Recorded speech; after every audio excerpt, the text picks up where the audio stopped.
my friends, and welcome back to Mass Effect 3. In our last video, we did spend the day on the Normandy catching up with everyone post-priority mission Zerkesh.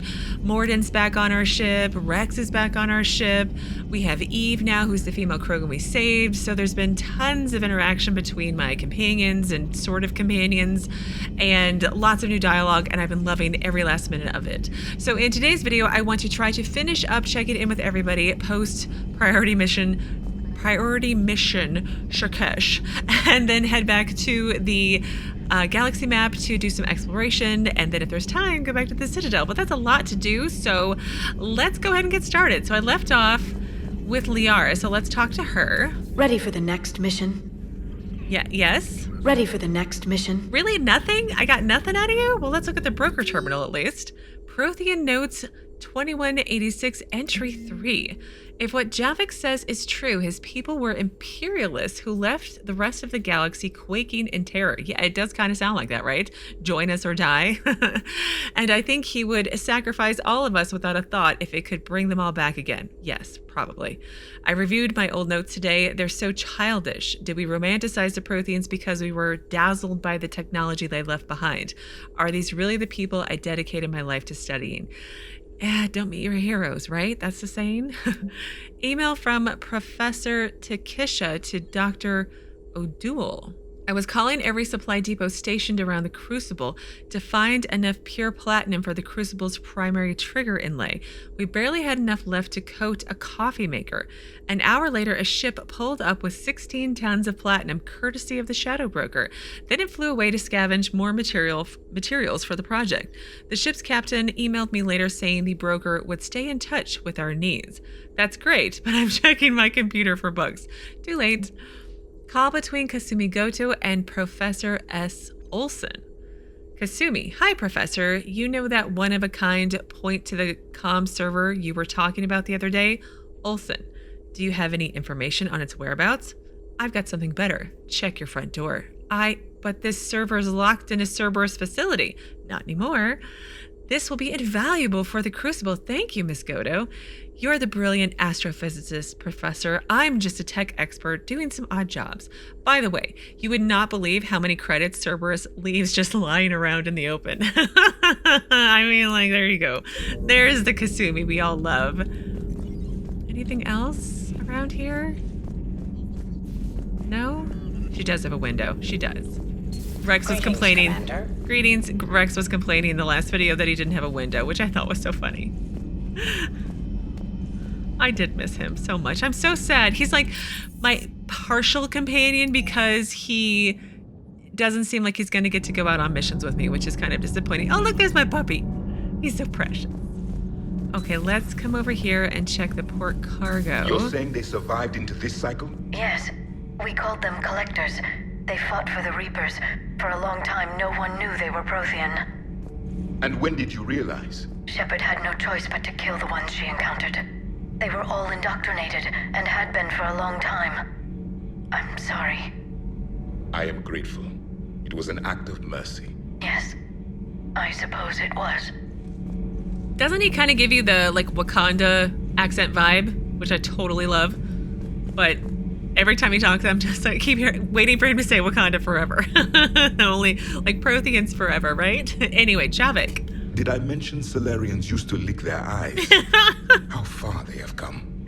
The Morden Salarian asked if he could dissect me. I approved, but only if he could defeat me in combat first. His reply was problematic. Then he left. I do not understand that one. Most people don't. It's okay. This Cerberus. I do not understand why your own kind would oppose you. Yeah. They will bleed the same as everyone if the Reapers are not stopped. Yeah. Yeah. The Rex Krogan offered me a job. Did he? He said whenever I tired of the easy life of luxury on the Normandy, he would give me something real to shoot at. And what did you say? Yes. Yes. See, Wakanda forever. I just keep expecting to say that, and I love it. And this is pre-Black Panther. So anyway, I'm totally off on tangents already. So, Gabby, have you seen Edie's new body? Oh, I knew this was coming. I just mean, it's an amazing work of engineering. Elastic titanium silicon polymers. Ultra-light harmonic phased power cells. Mm-hmm. And if she ever accidentally walks into a wall, there's just so much padding. Ugh, I knew it. Wish I were a wall. You pretty much are, Kenneth. Oh, they're back. Because I released them from Spectre jail, right? It's great to be back. Feels good to be in an Alliance uniform again. Welcome aboard, Chief. I'm so glad you guys are both back. Commander. Nothing to report. Nothing to report. Can you two, like, get together, though, already? Because that's honestly, I'm shipping you too hard right now. Even if, what is it, Daniels? Right? No, Donnelly. Donnelly is a little, you know, he's crushing on Edie. I'm glad the commander didn't forget about us down here. I told you Shepard would come visit. Of course I would come visit you guys. I come visit everybody, but, like, of course I would. I keep hoping, like, Jack will be down here, but she's not. She's probably, I would imagine she might be on the Citadel at this point, because I approved them being her students being allowed to go to the Citadel or having access to the Citadel or something. See, another reason to go back to the Citadel, because they weren't there when I was there the last time. No, this is the door I want. And then I want over starboard cargo. Oh, yeah. Hey, it's just an opinion piece. You don't like it? Don't download it. You're saying we don't need Terra Nova. Lose 1 colony, save 5. That's the math. You know what the commander did for us? The colony? Yes. I was on a little thing called the news. You think you can fly on this ship, sit next to us at chow time, and then broadcast something like that? That's traitorous. Hey, it's just an opinion piece. You don't like it? Don't download it. Lose the piece or lose your spot on this ship, Allers. This is exactly what I was afraid of. Thanks, Commander. What's your choice, Allers? Like you said, it's just your opinion, right? I'll pull it. I just can't. I'm still waiting to see where this goes, but she's kind of obnoxious, right? Commander. Do we need to talk, Commander? Well, no. Not right now, Allers. Let me know when we do. Yeah, know your audience. You're on a ship full of military, some who probably have family there. Know your audience, lady. I get it. It's an opinion piece, and it is your opinion, and you're allowed to have one. But know your audience. That's all I'm saying. Where is Cortez? It's like he vanished. Weapons bench. Hi, puppy. How are you? Hey there. Hi. I know you're so precious, aren't you? You are. I would play fetch with you if I could. I would like to say I'll stop gushing over my dog, but I won't. I won't. There's no point in disillusioning you. Okay. Don't I already have that, or is that the updated version of it? Thematic. That's what I have already, right? Improve weapon damage and ammo capacity. Huh. Are these... Hang on. Matic 2. Okay. So, if I buy the Matic 3, improve weapon damage, ammo capacity, and weight. Sure. And there's the Matic 4. So then, okay. Nice. Purchase that one. These are getting real expensive. Purchase this one. 5. Okay. Can't do any more upgrades. I need to get the... I need to get the Black Widow. I wonder if the Black Widow sniper rifle is still, like, the gun to get. So my weapon mods. Modify. So I've got assault rifle piercing mod. What does the extended barrel do? Increases damage by 15%? Holy crap. That's a lot. Allows bullets to pierce, but at 55% reduced damage. Let's try the extended barrel. Because damage is always awesome. Blow stuff up lovely. Okay, what is procurement interface? Oh yeah, that's my shopping. I feel like I bought all the important things, like the, ships and the fish. We're good there. Exports. Blood dragon armor. I get the reference. It's to Dragon Age, but like 55,000 credits? Not worth that much money. Striped. Oh, dartfish. We didn't get all the fish. There we go. It's okay. I'll pay a little bit extra. And then Spectre requisitions. Extended barrel.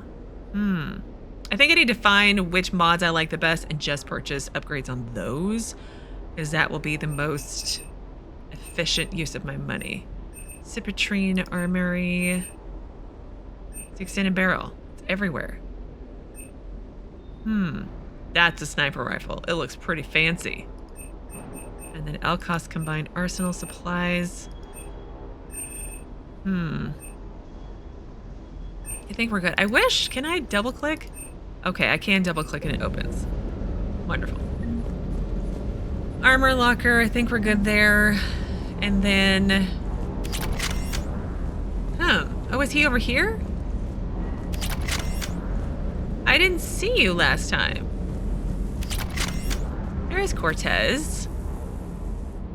Everything okay with the shuttle? Just double checking the inertia dampener coils. Can be twitchy in these UT-47s. But don't worry, this bird's been rock solid. Do you ever rest? Probably not much. I always see you down here working your ass off. Ever take any downtime? I get my sleep, Commander. Flying tired is nearly worse than flying drunk. What about your waking hours? Any R&R? I need to keep myself busy. Otherwise, well, too much time to think. Yeah, I'm distracted by his arm skin tint and his facial skin tint don't match, and that bothered me.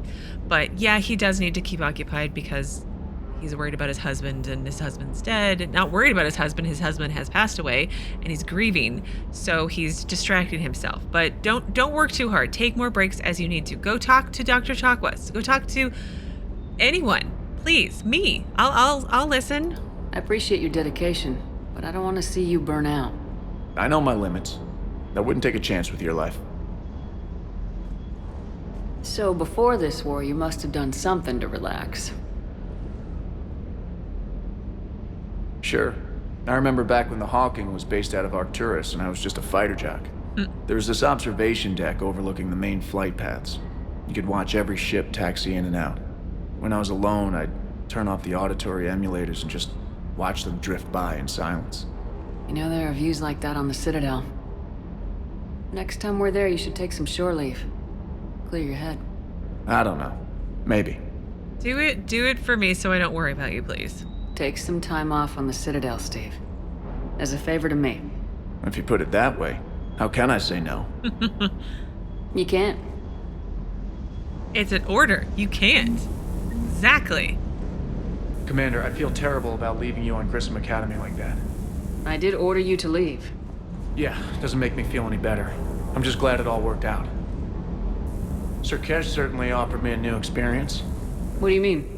Normally, I'm not one to fly co-pilot, but when an 800-pound Krogan requests to take control of the shuttle, you comply. Yes. Probably wise. I hope I didn't leave you hanging too long on that last Cerberus raid. I'm just glad we made it out in one piece. It's been a while since I've seen a dogfight like that. Really missed my Trident. ACM isn't really the Kodiak's strong suit. Shuttle's primed for the next drop.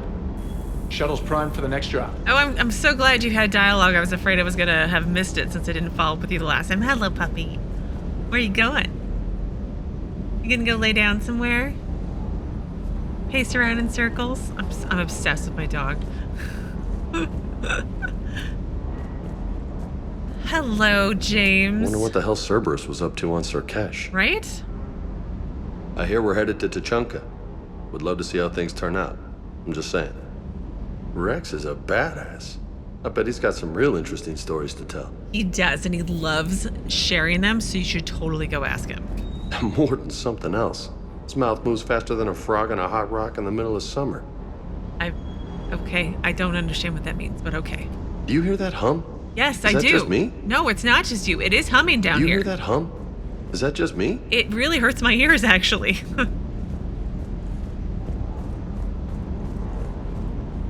Nothing? Just chit-chatting? Is there anything back here that I forgot to pick up? My dog is so cute.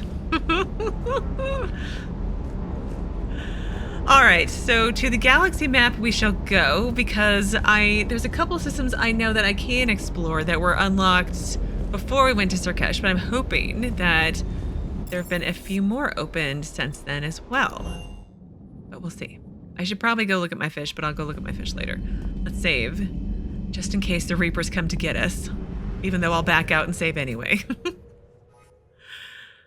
All right, so we did do all of Pranis. And there we go. Now we're moving. You guys had a fuel depot, but I think I was full up on fuel, right? Yes.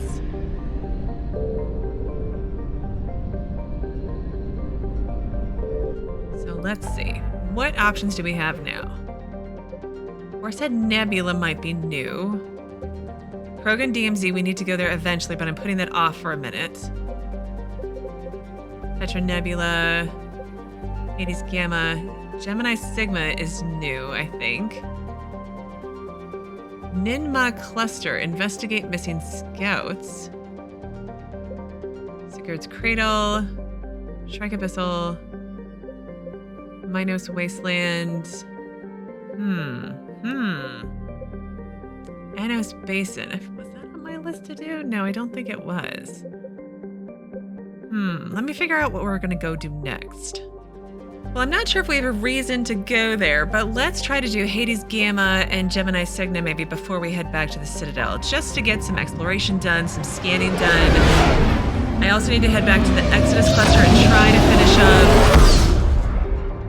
to finish up that one system that I've been working on. So let's see. And I feel like Hades Gamma, wasn't that mentioned several times over that the humans have abandoned this area because of the Reaper attacks?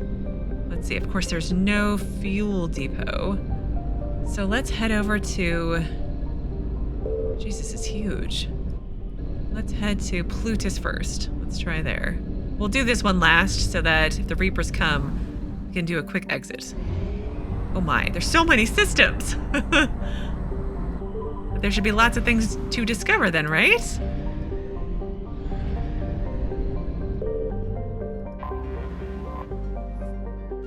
Mingito is a sun-baked wasteland of sodium, chlorates, and radioactives. It is relatively light mass, has left it tightly locked to the star Plutus, with a dayside hot pole and a nightside cold pole. The most powerful solar wind has stripped most of the atmosphere away. Again, it's still so weird for me not to be scanning each planet. I'm just still used to it from Mass Effect 2. Maidla is a terrestrial planet with a light atmosphere of carbon dioxide and hydrogen sulfide. The surface is hot and mainly composed of magnesia with deposits of sulfur. Over a dozen volcanoes are currently erupting across the surface. Wow. Vacation hotspot then, right?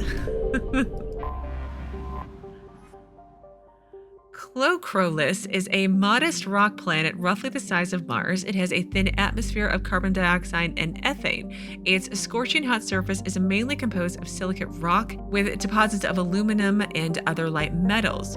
Clocrolis has a very weak magnetic field in addition to very high levels of solar radiation. It is not suitable for Mass Effect Drive discharge operations. Interesting. No Reaper updates yet. Though it is one of the oldest entries in the star charts, Nonuel has not yet been fully mapped. It is the largest body in the asteroid belt of the blue star Plutus, not only large enough to maintain a spherical shape, but also massive enough to retain the noxious carbon and sulfur dioxides venting from its many volcanoes as an atmosphere. Nonuel is rapidly volcanic, and the source of its great heat is also the source of its inordinate mass. Nonuel is a secondary source of element zero, coalesced around a large chunk of Ezo, ejected by a supernova billions of years ago. Surface conditions are extremely hazardous. In addition to the thin crust and numerous magma flows, wide stretches of the landscape are coated with slippery ash and cinders ejected from volcanoes. None of these planets sound very nice to visit. Let's get the big one here, and then we'll do the asteroid belt. Veyaria is a huge hydrogen-helium gas giant with traces of methane in its atmosphere. A very unremarkable system, poor thing. Anything in the asteroid belt? No? So sad.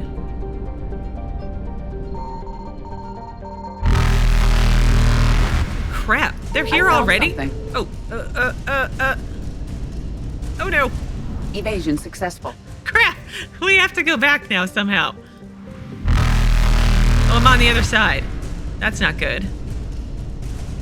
Okay, well, we're just leaving. I'll have to make a note and come back. Eluded. They came super fast. That seemed extremely unfair. Well, let's try to head to Dis and hope that I can, find some fuel here. That would be really useful. I probably hit scan way too quickly and way too much. Need to be more careful about that. Jartar is a terrestrial world with a trace atmosphere of krypton and xenon. The surface is hot and primarily composed of unremarkable silicates. Occasional deposits of aluminum, magnesium, and other light metals can be found. Jartar is noted for the discovery of the Leviathan of Dis, the apparent corpse of a genetically engineered living starship. So would that be a Reaper? Then, right? Maybe? The Leviathan was found in the bottom of a crater by a Batarian survey team and estimated to be nearly 1 billion years old. It disappeared after a visit to the system by a Batarian dreadnought 20 years ago. How is that even... okay? Since then, the Batarians have steadfastly denied that the Leviathan existed at all the more vociferously, said that wrong, when shown recordings of the corpse made by Solarian researchers. I mean... don't bring logic into the argument, right?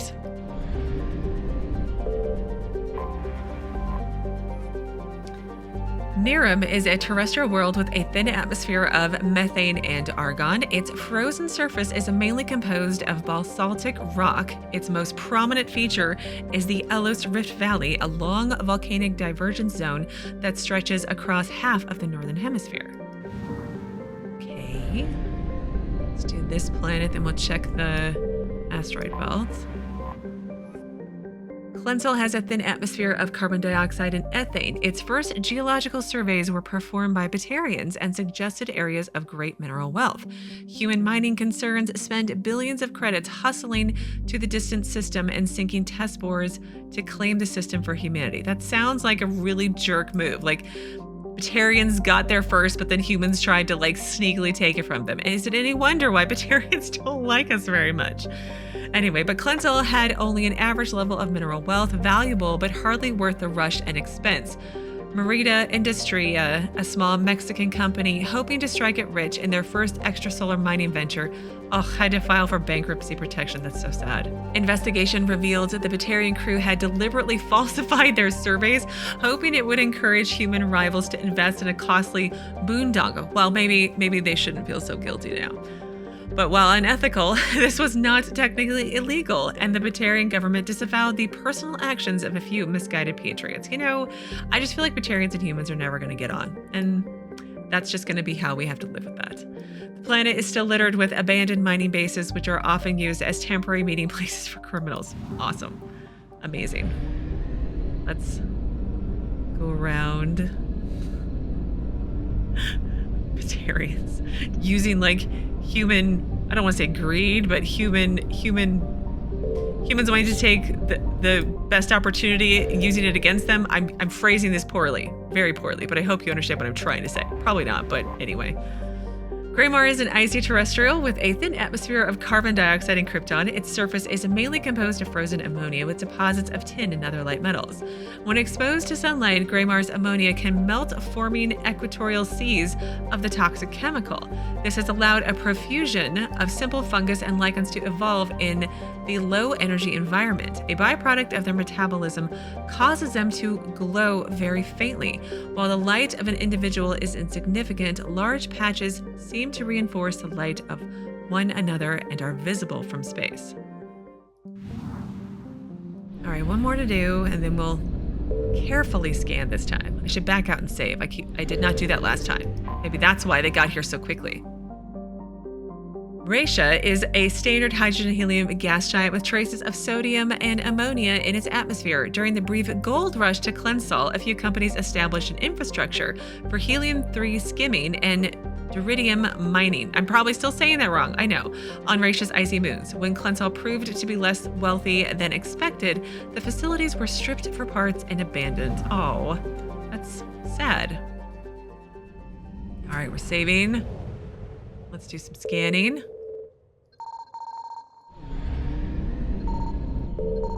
Signal confirmed. Oh no, let's do this one. They're coming for me so quickly. I feel like they came a whole lot quicker than other systems. There we go. What'd we get? Credits recovered. Thank you very much. Oh crap. Oh crap. Oh crap. Only 50% done too. That means we gotta come back. Faster than light jump successful. Ooh, that was close. Still running low on fuel, but let's try to do Farinata and then Cacus and then go back to Plutus. I just need some fuel from somebody, please. Just a smidgen to make it through. Oh, cool. Another one of these huge suns. Oh, that's awesome. It's actually really bright. It's hurting my eyes. Tunshagon is a hydrogen-helium gas giant with traces of chlorine and nitrogen in its atmosphere. It has an unusually small number of moons. For a gas giant, a mere 7. This is likely due to the star Farinata capturing the majority of the mass during the nebular collapse that created the system. It's huge. Anything in this asteroid belt? As I squint my eyes, because it's... Oh, there's something over there. So dang bright.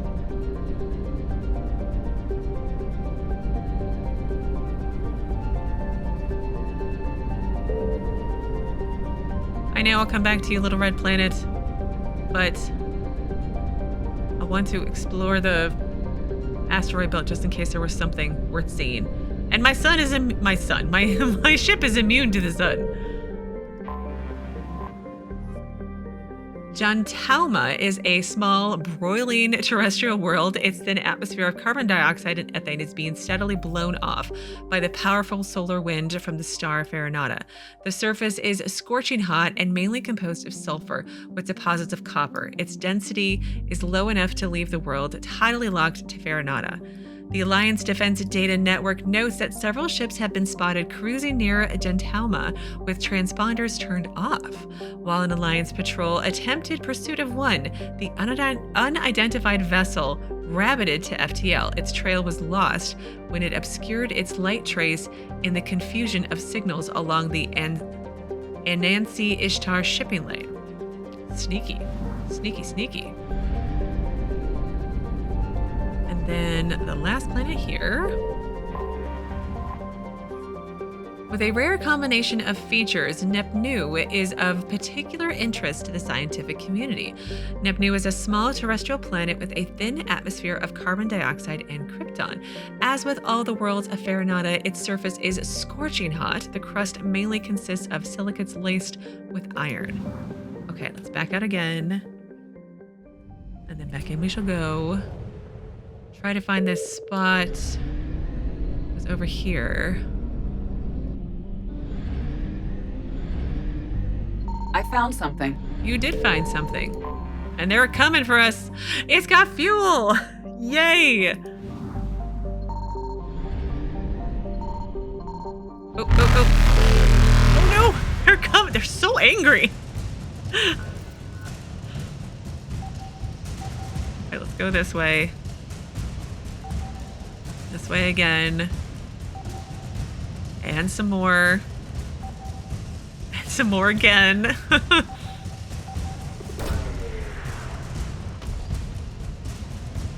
And Alliance Frigate Agincourt. Oh. And Alliance First Fleet. Oh, it's updated. Okay. All right, we're going to need to escape quickly. Quickly. Evasion successful.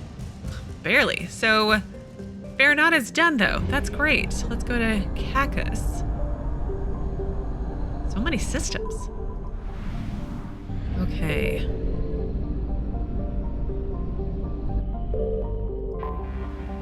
Ooh, it's purple. An enigmatic terrestrial planet, Zayarter, has a hazy atmosphere of nitrogen and argon. The surface is scorching hot and mainly composed of calcium with deposits of sodium. 3 times in the last century, ships stopping to discharge at Treyarmus have reported geometric patterns of lights on the dark side of Zayarter. Attempts at closer investigation prove fruitless. The lights disappear when ships approach the inner system. I feel like there's something missing there word-wise. It's fine.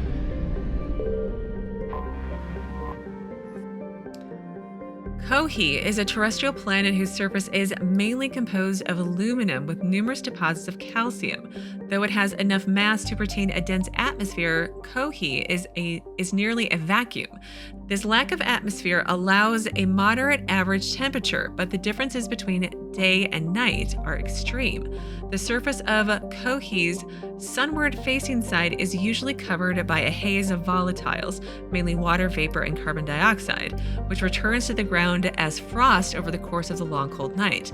The Surtur Foundation has established a research outpost on Chohe to investigate the native subterranean life of Chohe, which shows incredible resilience to extremes of heat and cold. Are you guys still there? I feel like that should not be possible, but... Where is the planet? Oh, it's over there. It's so little.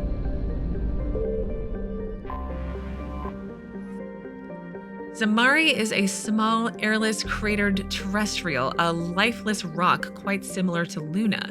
Its frozen surface is mainly composed of silicates, though one hemisphere has several seas of dark basaltic rock. I like it. It's really, really pretty. Okay, so is there anything in this asteroid belt? Any beeps and boops that you want to share? No?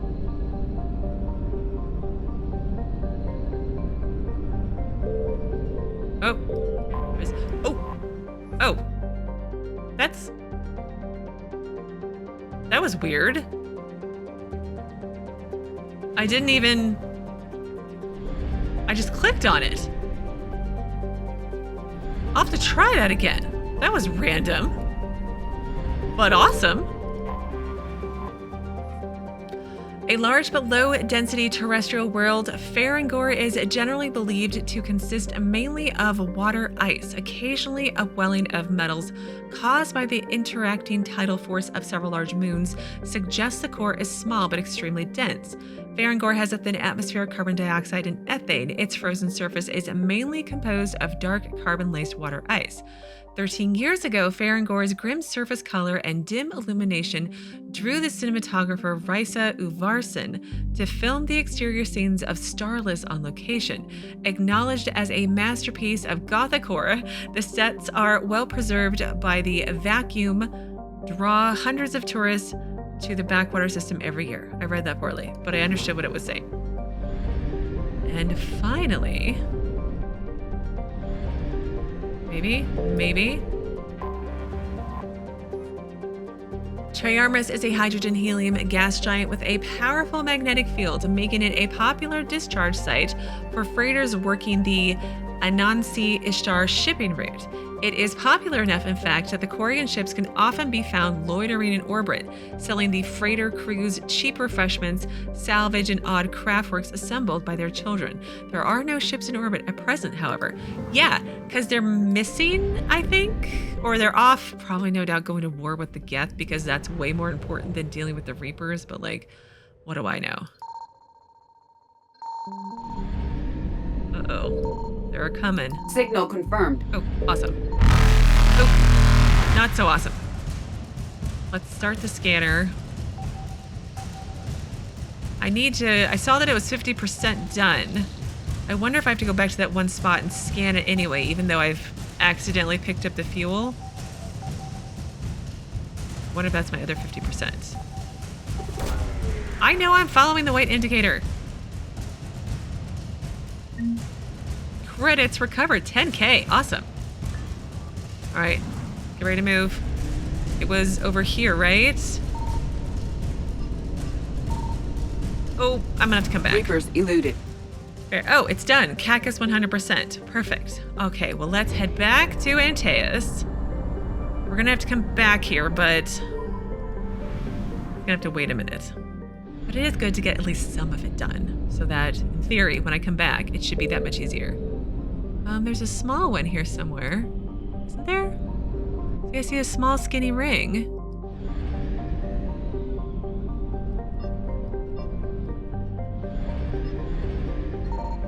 I found something. Uh-oh. Uh-oh. Oh no. Oh no! I didn't mean to do that! Well, I did mean to do that, but it's fine. During the initial survey of Antaeus system, only a single flyby probe was spared for the small scorching world of Ageco. It revealed a planet unusually rich in heavier elements given its size. Ageco is a standard terrestrial with a thin atmosphere of krypton and xenon. Its crust is mainly composed of magnesium with deposits of cobalt and other heavy metals. Due to extremely rough cratered terrain, starships are discouraged from landing. Don't come, Reapers. Don't come. I'm busy. I got things to do. Trevin is a modest terrestrial world with an atmosphere composed of nitrogen and argon. Its surface is mainly composed of nickel with deposits of silver. Trevin's environment is relatively mild, but the scarcity of water or similar enabling substances has prevented the development of any biosphere. Exogenic Core recently performed a test impact of a single water ice comet into the surface, the first step of a long-term plan to thicken the atmosphere and introduce water to the environment. Is that going to work? Like, in all reality, or is this like made-up magic science? A survey team is on the surface monitoring the geological and meteorological effects of the test impact. Most of the water released is still in the form of atmospheric vapor, but thick cloud banks have formed. There is every indication that this arid world would soon see its first rain. The survey team's progress has been hampered by frequent mechanical or computer failures in their GPS satellites. Yeah, also, Reapers, you might want to leave. I'm just putting it out there. But keep performing your scientific tests, I suppose. It's okay.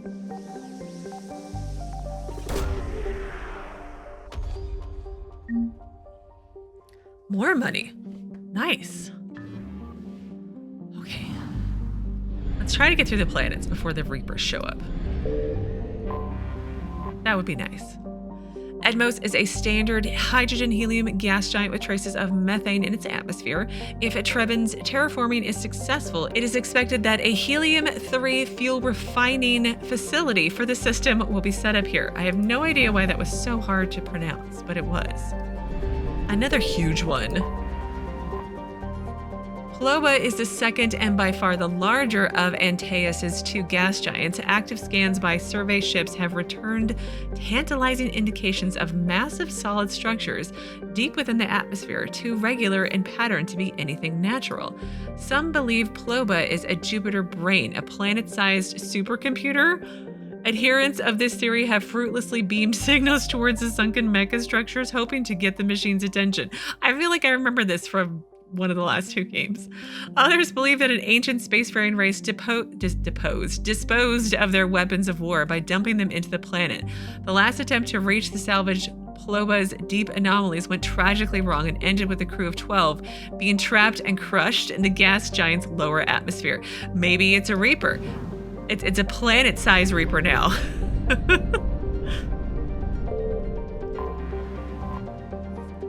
Vemel is an enormous terrestrial world of mixed rock and ice with an atmosphere of methane and ethane. Its frozen surface is mainly composed of calcium with deposits of iron. Because of noxious surface gases, explorers are warned to use extreme caution.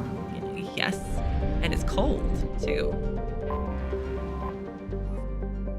Honindor is a moderately sized ice world with an extremely thin atmosphere composed of krypton and xenon. Its frozen surface is unusually smooth, suggesting widespread repaving by cryovolcanic processes, though no such activity is currently evident. Cryovolcanic. Okay, we're 50% done. I imagine it's going to be fuel, and fuel is usually, the depots were usually over by the Mass Effect relay. So let's back out and save. Because the Reapers have obviously destroyed that. Aha. Fuel. Fuel. Amazing. That's something, at least. Okay, so not completely done with Hades Gamma, but we've gotten a good start. So let's head to Gemini Sigma.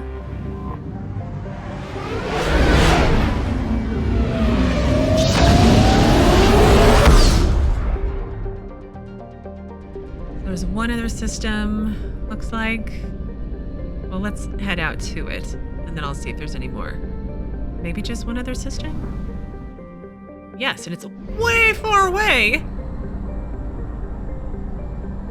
Oh my goodness, hopefully you got some fuel to give me. Oh wow, super huge star again. It hurts my eyes. Anti-Ropus is a hydrogen-helium gas giant that formed in the outer region of the Ming's system and is in the process of migrating inwards. In a few million years, the planet's atmosphere will begin to boil away into space. Yeah. There is a sizable temperature difference between the side of Anti-Ropus's facing the energetic blue giant primary and the side facing the cold of deep space. I would imagine there would be. The variance powers massive cyclonic wind systems. The intense heat it absorbs from the sun, in addition to its own internal heat engine, causes the planet's dark side to radiate faintly in the infrared. Ooh, I wish it would show that right here. I like how it shows that a huge chunk of it is facing the sun, or the star, whatever you want to call it. Parag is a large rock planet with an atmosphere composed of nitrogen and argon. Despite lying over 600 AU from Ming, its surface is scorching hot and mainly composed of alumina with deposits of silver. Due to the radiation and heat, landing on Parag's sunward side with anything less than warship-grade shielding will likely be fatal. Parag rotates at a retrograde to the rest of the Ming system, indicating it is likely a captured body. And asteroid belts?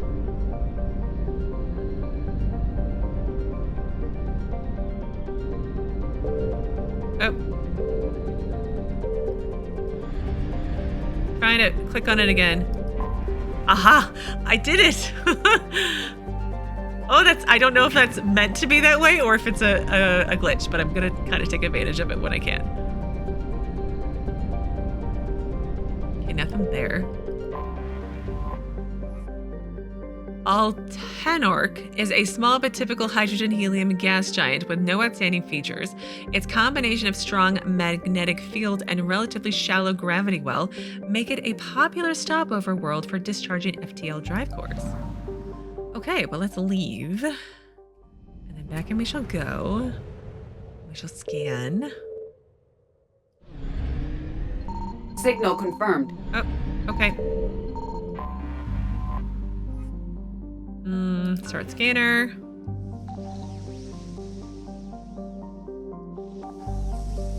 Well, that was nice and easy to get to. And. Alliance Cruiser Nairobi. Awesome. And that should put me at 100% because I already found the fuel. So back to Han we shall go. All the way over this way, I think. I'm like, where is it?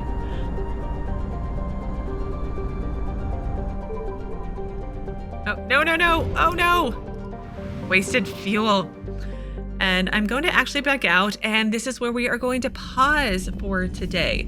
So in tomorrow's video, I want to finish exploring the Han system of the Gemini something cluster, and then we'll probably hit the, I think it's Exodus cluster again, and get that one last scanning bit done, and then I'll finally be done with that system. And then we'll head back to the Citadel and do lots of chit-chatting and quest turn-in and all sorts of fun things, I hope. But anyway, that's my plan for tomorrow, and no doubt the next couple of days as well, because I'm slow. And then we'll go from there like normal.